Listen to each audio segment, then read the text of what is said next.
Hi, in this tutorial I'll show you how to get the software doing basic video editing like speed up, zoom in, zoom out, and how to export the video. First, let's download and install the software. Head to Google search and type Blender. From blender.org, click on Download link. Click Download Blender.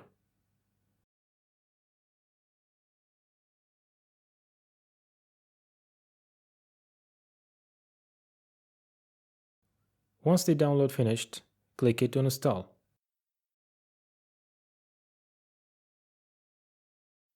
Next. I accept the terms and next. You can change the installation location, but I'll leave the default. Next. And install.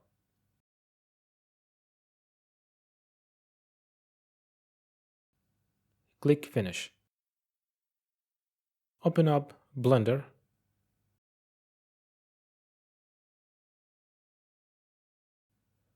Blender is very powerful software. As you can see here, there are many workspaces for 3D modeling, sculpting, texturing, shading, animation, and rendering, and other stuff. But we just need to learn how to use it for video editing. So click the plus button to add new workspace. Select Video Editing and Video Editing. Let's have a look at the interface. Here we have 5 editors: File Browser, 2 Video Sequencer editors, 1 to show preview and 1 to show sequence of strips or sequencer, Properties Editor, and here we have Timeline Editor. But I found that Graph Editor instead of File Browser is much useful to edit the effect animation.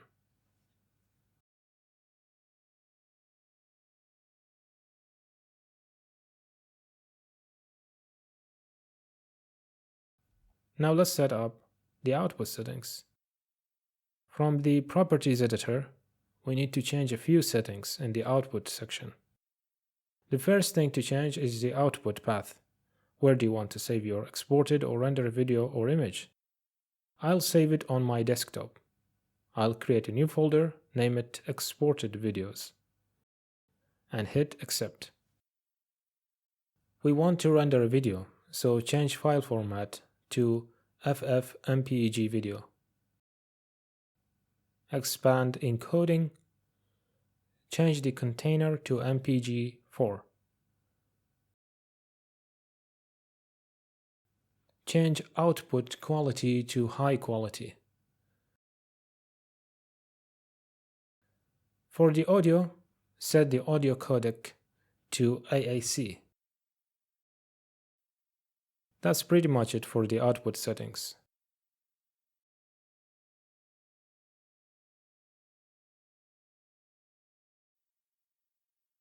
Go to Edit, Preferences, click on System. If you have a graphic card, use it for rendering in addition to your CPU. Under Video Sequencer section, tick the option Use Disk Cache and limit memory cache to 1024 megabytes. Change proxy setup to manual. Save these settings by clicking on the 3 bars icon and save preferences. We've finished from setting up our interface, and we don't need to repeat it over again. In order to avoid that, click File, Defaults, Save Startup File.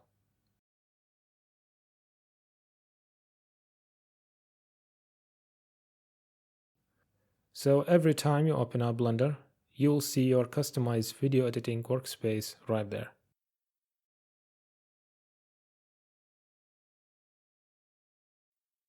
To add a content like image, video, or audio to the sequencer, you can easily drag and drop it.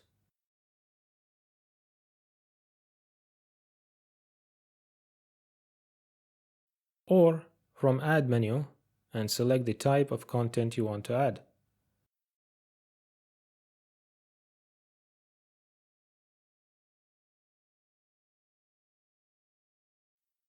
The playable area on the output is just 250 frames. To adjust that and make it fit my strip, you need to match the number at the end of the strip with the end frame for the playable area.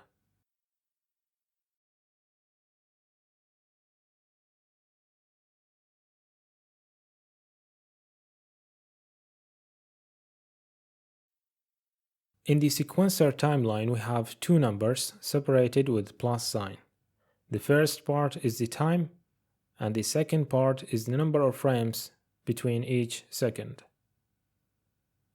When I added this video, it set frame rate to 30, which means 30 images or frames per each second. This rate is vary according to the recording device. When you play a game like PUBG Mobile, the best rate is 90 images or frame per second. To split the strip, just select the strip you want and press K. To add fade in and fade out, just select the strip, right-click, fade, fade in and out.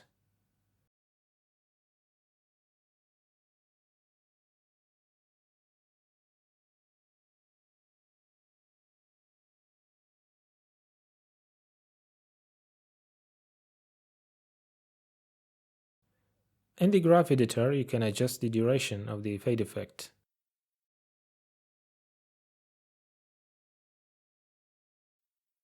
I'll select the endpoint of the fade-in effect and press G for moving, X to lock it along the X-axis, and adjust it as you wish.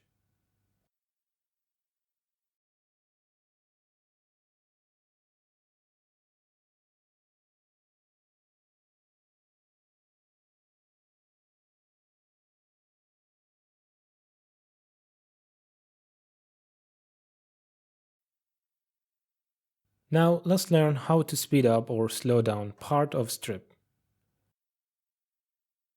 Cut or split the part you want to speed it up or slow it down.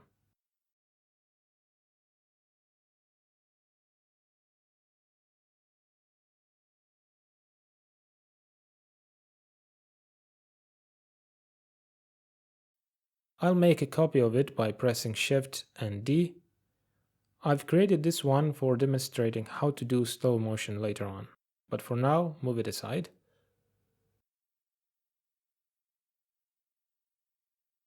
Select the strip you want to speed it up, add, effect strip, and speed control. Select the speed control, go to strip tab properties, and check stretch to input strip length. In the speed factor, set the speed. I'll increase the speed here to 4 times faster. But we have a little issue here. The strip must shrink or have less frames when we speed it up, right? To fix this issue, we have to divide the frames of this strip by the speed factor, which is 4 in this case. Let's do this. Select the strip. From strip properties, expand the time, edit the duration value, divide it by 4. That should fix the problem. I wish if the Blender developers would pay attention to this feature and make it a little bit user-friendly. Move the strip, drag it, press and hold Ctrl to snap it to the adjacent strip, or just move it and overlap it a little bit, it will snap back automatically. To group the strip with its own speed control, select both of them and press Ctrl and G. Or right-click, make meta strip.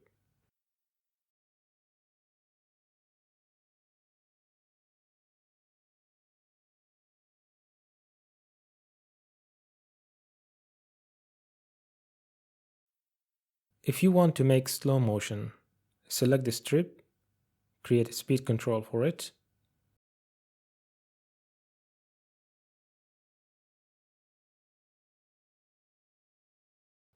decrease the speed factor, let's say 0.3. Decreasing the speed means increasing the frames. So here we have to increase the number of frames by the inverse fraction of the speed factor decimal number. Select the strip, go to time, duration, multiply it by the inverse fraction of 0.3. The fraction of 0.3 is 3/10. So here we have to multiply it by the inverse fraction, which is 10/3. That's it.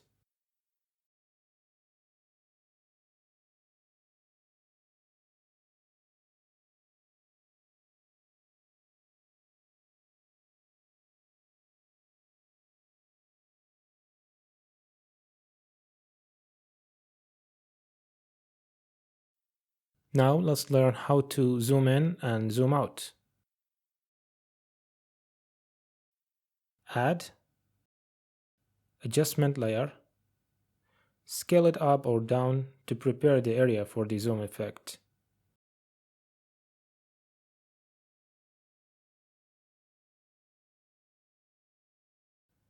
While the adjustment layer is selected, click Add, Effect Strip, Transform.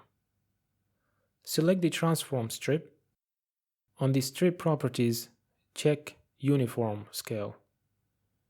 Here we want to zoom at this window, so we need to effect 3 variables, position X and Y and the scale. Create initial keyframes as a starting point for the zoom in effect. Hover over the value and press I. Move the slider to the frame where you want to reach the endpoint of the zoom in effect. We want to zoom in at this window, so let's change position X and Y to make it roughly at the center of the preview window.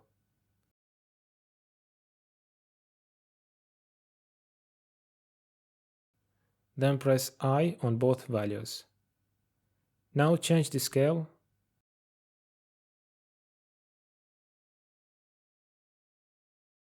Then press I. That's it, we have a zoom in effect. You can use slider to see the transition between the two keyframes.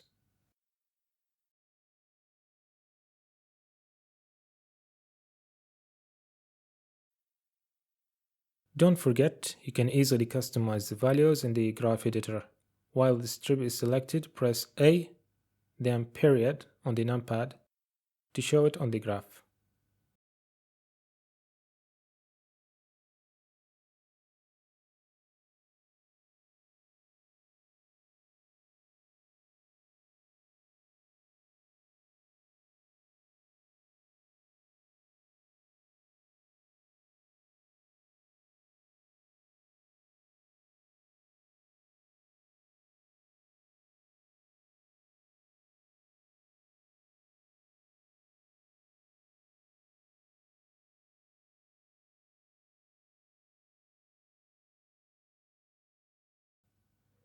Now let's say from here we want to zoom out, or going back to the normal scale. First, let's create keyframes for all the 3 as a starting point for the zoom out effect. Move the slider to where you want the endpoint of the zoom out effect.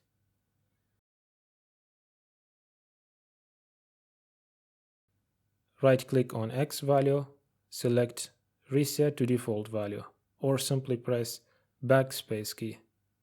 Then press I. Do the same for Y value. But for the scale, set it to 1 and press I. Now you have zoom in and zoom out effect.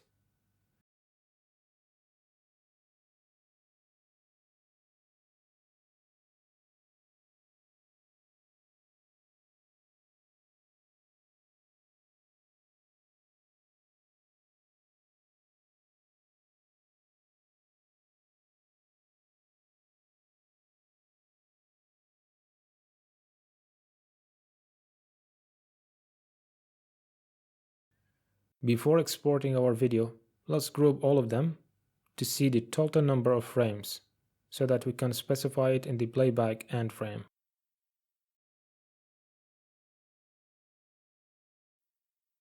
So far we've learned the basics of video editing.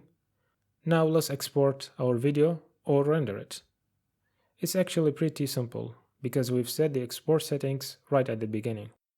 All we have to do now is just click on Render, then Render Animation, or simply Ctrl F12.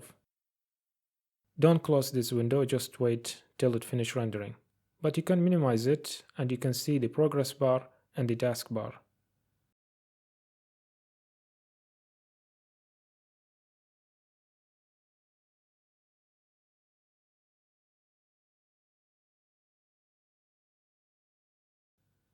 Rendering finished. Let's see the result.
If you have a long video with a frame rate more than 30 frames per second, you will face lag when you move the slider back and forth in the sequencer. Let's see what's going on behind the scene. Right-click on Taskbar and select Task Manager.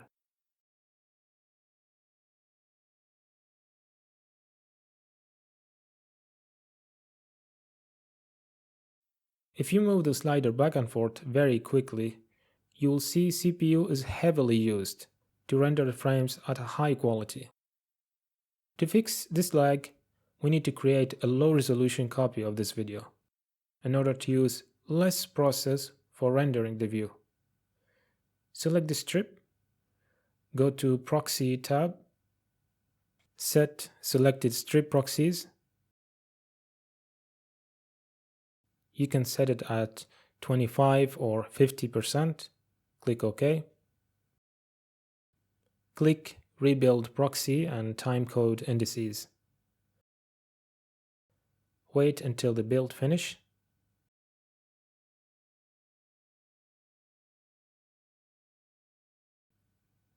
Now change the view in the video sequencer preview by clicking on View, Proxy, and set it at the same proxy resolution you have built. Now you have a smooth movement and the lag is fixed.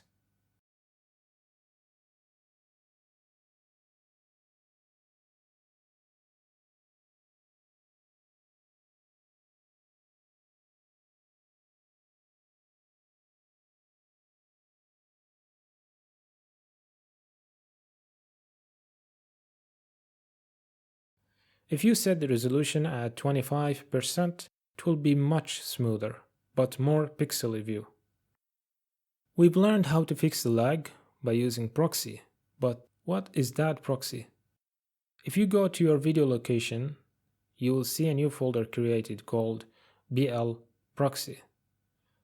Open it, another folder named the same as your video name, and inside this folder you will see a bunch of files. One of them is a video with AVI format.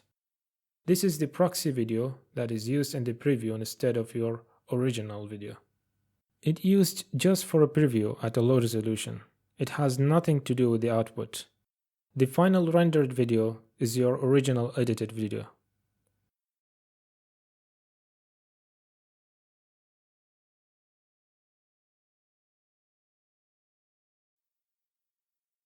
Finally, a few tips might be helpful for you.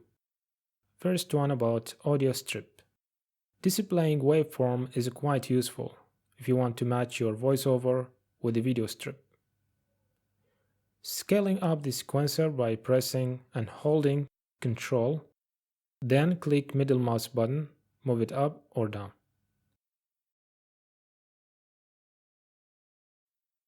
Another tip, try to use WAV or WAVE audio file as much as possible instead of MP3. That's all. I hope it was easy to follow and helpful. Thanks for watching.